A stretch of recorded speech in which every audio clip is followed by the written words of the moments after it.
What's up, guys? This is No Retreat, No Surrender, and today we start your training. So we're going to start this from someone that's been sick or someone that hasn't worked out in a few years, things of that nature, not people that have been working out already. Alright? So first things first, go to your doctor, get your doctor's permission, tell him exactly what you're going to be doing. Don't say, I'm just going to start working out. You want to be very, very careful, especially if you're person like me that has cardiovascular issues, cancer. It doesn't matter what it is. You know, could be multiple sclerosis. It doesn't matter. You need to get your doctor's permission and talk to him. Tell him that you're going to start. And then you can tell him what you're going to do, because we're going to go over that next. Now, you're going to need exactly two things, well, maybe three. Two things for sure that you're going to need to start your new training program. First things first, training journal. Whoa, mine's upside down. Training journal.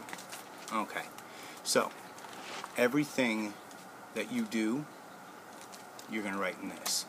Don't use a phone. I see a whole crap load of people using phones all the time. And what happens if your phone gets damaged? You lose all of your vital information, right? Because you won't be able to get this back. You're not going to remember 6 months from now what you were doing, what kind of progress you made. So please, get a notebook, pen, piece of paper, write it down, okay?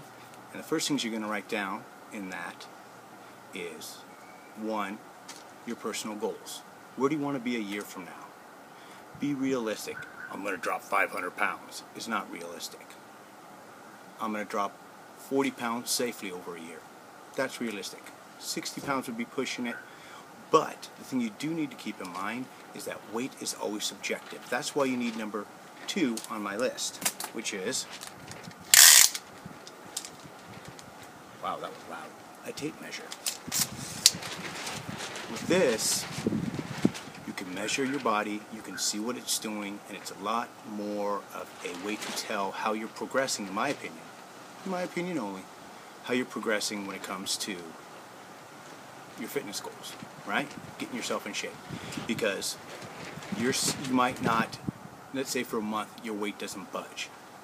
But once a week you're taking your measurements, and you know what? Your waist is getting smaller. Your arms are getting bigger. Your chest is getting bigger. Your quads and your hams are getting bigger. But you're not, what's going on? The weight says I'm not getting anywhere. I'm frustrated. I don't know what to do. I don't know what to do. With measurements, you'll see that you're making progress. It's not just trying to follow the scale, because again, the scale is completely and utterly subjective, and it's at most, you know, anymore. I gave up the scale a while ago because it drives you nuts. It makes you eat wrong. It'll make you do things. It'll make you second guess yourself. And that's the worst thing that you can do, because you don't need to add more stress. Because this is going to be about, and a good portion of this, when I talk about this, is going to be about relieving stress, getting your anger out, getting a lot of these different things. Right?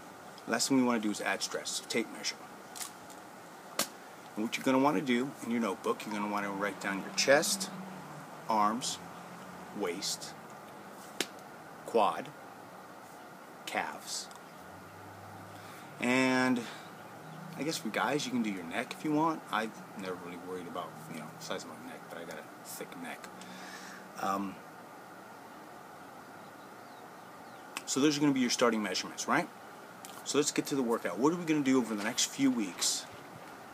Once you've got your doctor's permission, what you're going to do? You know what you're going to do? First week, you're just going to take and you're going to either you can do it on a treadmill, go outside. I don't care what you need to move. So you need to find one time of the day and think about it. Really think about it, because this is going to establish a pattern for your body. Okay? So you want to pick a time of the day to get out there, and you're going to want to 15 minutes and walk. Just walk. You don't got to kill yourself, nothing. Every other day. Alright? And we're going to do that for the first week.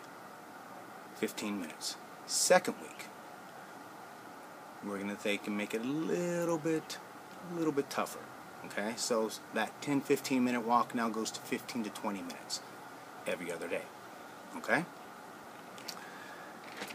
Third week, we're going to go back down to 10 to 15 minutes, but we're going to do it every day. Okay? every day. And then your 4th week, we're then going to take and continue with our cardio, and we're going to move it up to 15 to 20 minutes every day, and just get out and walk, get out and walk, get out and walk. Now, if you start that program today, there will be a follow-up video to this to tell you what we're going to do, how we're going to set up a real basic, easy program. Anybody can follow. It's very easy, and you'll want to use it as a baseline, and then, because everybody's body is different, everybody's body's going to react differently. So what might work for me won't necessarily work for other people. Give you an example.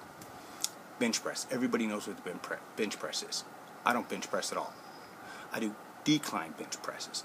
I had 14 total dislocations between my shoulders from playing football and wrestling in high school in the same season.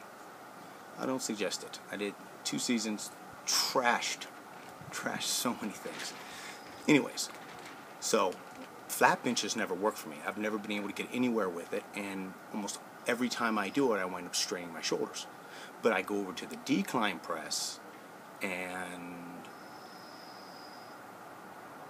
I've been able to consistently add weight, get stronger and stronger, and it's worked really well for me. I also can really feel everything contract, and when I can't really feel things contract on the bench press, on the decline press, I can. And which is kind of funny, because if you actually look at the biomechanical part on how your body actually works and how your joints and functions work, your chest is made to push down and forward. It's not meant to push straight and back.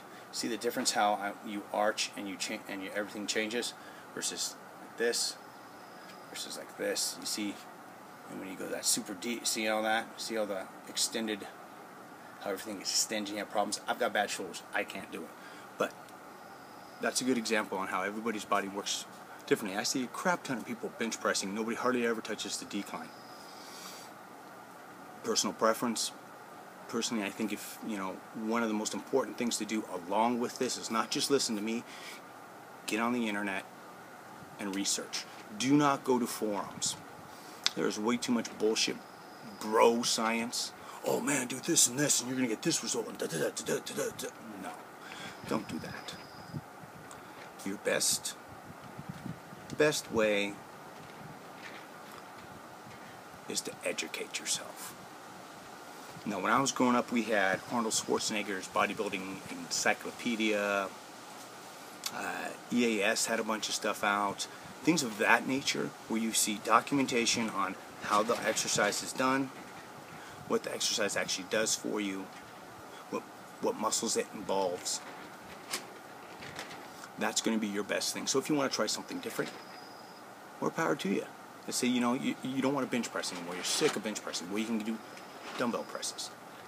You can do those incline, decline, flat. There's all kinds of different things that you can always do. You can throw a machine in every once in a while. Although personally, I think machines are for secondary exercises. They should never be your core exercises, which are the main ones that you're using to gain strength and power and muscle. But again, we'll go into that in the next few weeks. Okay, so the next major part of this is a part that everybody hates. And you're going to need 2 things to accomplish this, in my opinion. At least get yourself started. And that is diet, baby. Ugh. Anyways, 2 things. 1, and you don't have to have this, but it definitely helps. Because you don't want to be filling your oven up constantly and heating your house, especially in the summer. Anyways, George Foreman grill. Alright? Or a type of grill like that. When you say George Foreman grill, everybody understands what you mean, a grill. Because you do that, right? Second thing you want is a rice cooker. Okay, those are going to be the 2 things that you're going to want. Now, for the first couple of weeks, only thing I want you to completely cut out of your diet are sugary drinks. That means no pop, no whacked out drinks from Starbucks or anything like that. Ice water, baby. Can't get enough of it. Oops, don't want to show no name brands. Parched. 100 where I live today. So, water, ice water, fantastic for you. You can go and you can take and get some fruit, maybe cut, limes, lemons, oranges, squeeze them, stick them in your water. Do that. That's perfectly fine. Stay away from those small little sweetener things, that got all the flavors, because if you look at it, it's all chemicals. And one of our goals on this is going to be to get you as chemical free as possible. Okay, because that crap causes more problems. You look at all the statistics that are coming out from all the processed food giants and everything else, and they're doing long-term studies on all these chemicals we've been putting in our bodies. And it's one of the reasons why our society has gotten so fat, is because of the massive carbohydrate consumption and then all these damn chemicals that do all kinds of crazy crap in your body. So, Whole Foods is going to be our goal eventually, but the first 2 weeks, we're going to cut all the sugar, pop, all that. Okay. And if you can afford it, get a George Foreman grill, rice cooker. If you can't, then you can't. You can take, and what you want to next start doing in those 2 weeks is you want to start thinking about all of the meals that you're going to want to be eating, okay? So we're going to break it down real easy. We're going to try and shoot to begin with 4 meals a day, right? And optimally, what you want to work towards is going to be chicken and rice, chicken and potatoes, fish and rice, fish and potatoes. You can have a red beef, that's fine, but you can only have it 1 to 2 meals a week, and it needs to be exceedingly low fat. One of the good things about the George Foreman grill is that it will bubble off a good portion of that fat, which definitely helps. And now my wife is looking. I'm recording in the camera. There we go. Okay, so she's gone now. Anyways, so again, protein is going to be fish, chicken, low-fat beef. Those are the easiest ones to come by and the easiest ones to do, okay? And then when it comes to your carbohydrate sources, and again, this is what you're going to want to be thinking as we go into our diets and as we work on our diets. You want to be with potatoes, be it sweet potatoes, any kind of potato is fine pretty much right now. It depends, of course, on whether you're diabetic, pre-diabetic or not. So if you are diabetic, then quinoa, I'll say it again, quinoa, ask your doctor about it. It is a fantastic carbohydrate source. It's something that I got put on, been doing great with, and it has a very low glycemic index, which is what we'll want if you are pre-diabetic. Now, personally with me, we don't know with my health right now if it's because of all the statins that I'm forced to take, because that's the number one thing, one of the main things statins do is they raise your blood sugar. And we don't know if it's the statins or if it's actually me, because in my family I don't have diabetes, but everybody's obese. I look like the mailman's kid. I don't fit in, but who gives a shit? Okay, so after those first 2 weeks you've been looking at that. The other thing I want you to do in those 2 weeks is every time you go to buy yourself a TV dinner, or you make a shortcut on one of your meals, or you don't have time to do this, I want you to turn the box over, read what is in what you're actually putting into your body. So you're seeing all the chemicals, salts, sugars, carbohydrates, proteins, all of that stuff. You're seeing all of it, okay?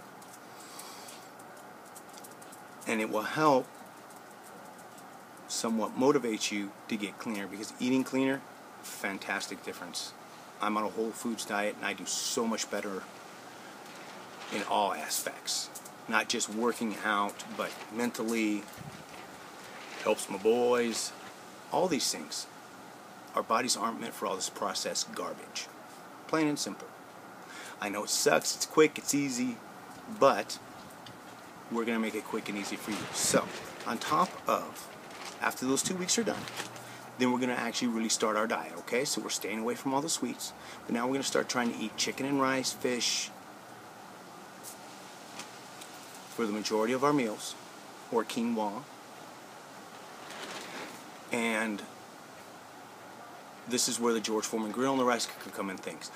Next thing I want you to do is go to the dollar store and look around for the little Tupperware containers, I guess. Tupperware. Everybody knows what Tupperware means, right? Anyways, and you want to get a big old stack. So what, we want to make sure we're preparing 4 meals a day, and you don't want to usually make more than 3 days out unless you want to have to freeze things. And if that's what you want to do, you want to make all your meals for 1 week on it 1 day, go for it. But we're going to keep it down, so we'll say 3 days, 4 meals, so you're going to need 12 containers. Okay? So 12 containers, and make sure, and then hit your store, go buy the bulk of the chicken, maybe, you know, a couple things of fish, you know, maybe some lean ground beef, because you can take and just grind up the ground beef. Make sure you're having the appropriate serving size, right? You look on the back, see what the serving says, and you want to keep it around 30 grams right now. So, you know, I see beef varies between steak and all those various things, but you guys get the idea, right? Like I say, I'm trying to keep this as basic as I can. So, when it comes to carbohydrates, then you want to make sure that you're not eating too much. Because that's the one thing that everybody does is fills up on carbohydrates. You're eating too much. So 4 meals a day, you need to find your base mark. And I can guarantee you right now it's not going to be 4 cups of rice a day. Not even close. I would start with 2 cups broken up over 4 meals. Nice and easy, right? And if you actually total your carbohydrate intake for the previous week or a couple of weeks, I guarantee you at only 1 to 2 cups of rice a day, carbohydrate-wise, is going to be nothing near what you were taking in. And your body, yeah, you're going to have cravings. Yeah, it's going to suck. But that is one of the quickest ways you can get yourself healthier. Because I don't care who you are, what kind of drugs that you take, you cannot out-train a crappy diet. Plain and simple. These idiots on forums that are saying, oh, it doesn't matter what your carbohydrate source is, as long as you hit your micronutrients. Micronutrients means protein, carbohydrates, fats. It's a load of crap. The science has been coming out more and more. Specific types of carbohydrates do specific things in your bodies. And what we're looking for is clean, long-term burning energy sources so that we can stay healthy as fitness as possible. That's why you want to stay away from all the processed sugars, those things, because they're either burnt immediately in your system, which usually never happens, because your body's already working on what it already currently has, so that then all that sugar you take in just right to the belly makes you fatter. Plain and simple. So you want to stay with those, like I said, carbohydrates. And this is a very, very basic general guideline. Everybody's different. You, right now, a month from now, what your body needs is going to be different from what your body needs right now. Because the human body is incredibly good at adaptation, which is something you need to always keep in mind when training. And we'll take the easiest route when it comes to burning calories. So it will burn carbohydrates over burning fat. So if you have too many carbohydrates in your system, it's going to burn those, and you're just going to get fatter, or you're not going to get anywhere. So the final part of the diet, of course, is good fats. Omega-3 oils, krill oil, those things. Talk to your doctor while you're having the initial conversation about getting in shape, and say, Doc, what kind of good fats do I need in my diet? How much do you think I should take? And everyone's going to, of course, again, differ. But you want to make sure that you're getting plenty monounsaturated and polyunsaturated. You want to stay away from trans and saturated fats. Plain and simple. Alright, so I think that's pretty much it for the basics on how to get started. Those are the things that you need to keep in mind. You know, when I was a trainer for 15 years, the thing I heard the most from people is, God, I don't know where to start. Thus, now you have somewhere to start. The excuse of, oh man, I want to, I never have time, or, you know, I don't know where to start. or oh, it's just too tough, it's too hard. No. We don't need that bullshit in our lives, and you guys damn well know it. No retreat, no surrender is about giving you guys the straight shit. I ain't gonna sugarcoat. I ain't gonna hold your hand. I'm gonna tell you how it is and what you need to do. Plain and simple. You can disagree with me if you like. I have no problem with that. Again, everybody is different. Everybody responds differently to different things. But in this day and age, you know, it comes to a point where enough is enough. You need to nut it up and you need to get shit done. Plain and simple. Get it fucking done. A guy named Jerry Ward does BioS3 TV. Great guy if you want to watch. He does everything. He does fitness, bodybuilding. He talks about all kinds of different ranges of things. So he might be a good one if you guys want to look him up and follow him. I like watching him because, God, he reminds me of me. But East Coast versus West Coast. So I think we're good right now. I think this is where you guys want to do it. This is where we need to be. This is where we're going to start. Like I said, now, before those 4 weeks happen, and you guys finish that, I will come out. I will come back. Because I'm making on the average 1 or 2 of these a week, and we're going to put together a basic workout routine for you. Basic cardiovascular program for you. And then we'll start working on motivations. One of the videos I'm trying to figure out how to explain right now is motivation through rage. And that one will be coming up soon. And it's a difficult subject to explain because when people hear rage, they think of mindless anger. And it's not. So that's another one that'll be coming up. So as always, you want to hit that like button down below. You want to subscribe. If you have any questions, go ahead, throw them in the comments. Or you can send me an email at trainerswhoteach@gmail.com. And as always, please make sure if you do ask a question that you let me know whether you care if I use your name or not in videos, because more likely than not, depending on how busy I get, I might just do a video instead of writing back to you. You know, it all depends. So keep it up there, guys. Stay strong. Never give in. No retreat. No surrender. And remember, you can do this. You will succeed. You just gotta bring the hammer. Talk to you real soon.